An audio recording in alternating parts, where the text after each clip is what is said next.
Rob Sherrill, the FBI says victims of the gold scam lost more than $100 million last year. One of the suspects charged is from the Chicago area. Now the I-Team and ABC News are uncovering the story about a man who lost 80 grand in gold. 2 years ago, my wife passed away. Chris Owens says he was vulnerable, grieving his wife's death when scammers reached out to him. It was believable. It was believable enough for me to have done this. Formerly a local Valparaiso, Indiana resident, Owen now lives in Westfield near Indianapolis. The retiree says he lost $80,000 of his life savings to the so-called gold scam. Yeah, $74,755 and then another check for $5,000. It went to the gold. That's correct. It started with a pop-up message. I needed to call this number because my computer had been hacked. After Owen called, he was talking to who he thought was an FBI agent. And then I got a letter that indicated that my name had been implicated and that I needed to secure my personal funds. He thought the people posing as the FBI would keep his money safe from being confiscated from authorities in Texas, where he was being framed for a drug crime. Related to a confiscation of 29 pounds of cocaine. Owen says after months and calls of text with the fake FBI agent, he was convinced to take out $80,000 from his savings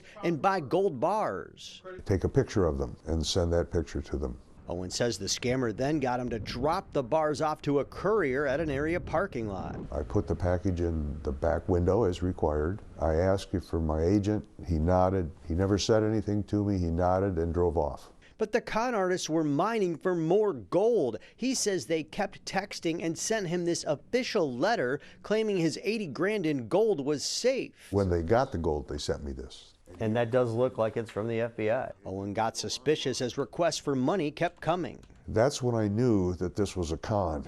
He called the real FBI, who told him he was scammed. Then the FBI and Carmel, Indiana police set up a sting. Owen telling the con artist he was bringing money this time.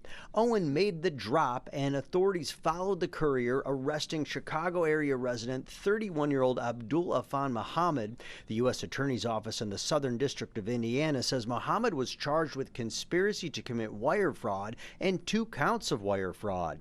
He entered a not guilty plea. Authorities say Muhammad fled the country and remains a fugitive. We've had cases all over the country. The FBI says in 2024 alone that victims lost $126 million nationwide. The couriers typically are foreign nationals, typically from India, sometimes from China. So why gold? Well, experts say it has held its value through the years. It's easily transferable because small amounts of it are worth a lot of money, and scammers love to melt it down. So it's like $3,000, $6,000. Tony Jordan is the owner of Midwest Jewelry and Bullion. People work their whole lives to save money and they just trust people. The same business where Owen bought his gold. We find out several months later he had been scammed. You're kind of vetting people. You're asking them. Oh yeah. Yeah, so now the staff asks them, are you going to keep possession of this? So financially you're okay, but it's tough. Yes, correct. It's more embarrassing than anything else.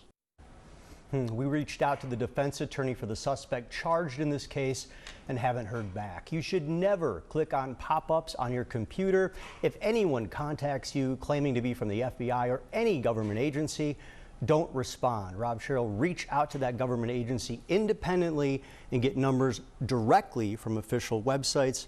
What an unbelievable story, but yet so convincing. Yeah, heartbreaking for him, for sure. Yeah, you really A lot have of to feel money. bad for him. Yeah, your life savings too, and he was vulnerable, he said, Yep. at that time. Wow. All right, Jason, thanks so much. We have Watch breaking news on YouTube. Subscribe to ABC7 Chicago Eyewitness News.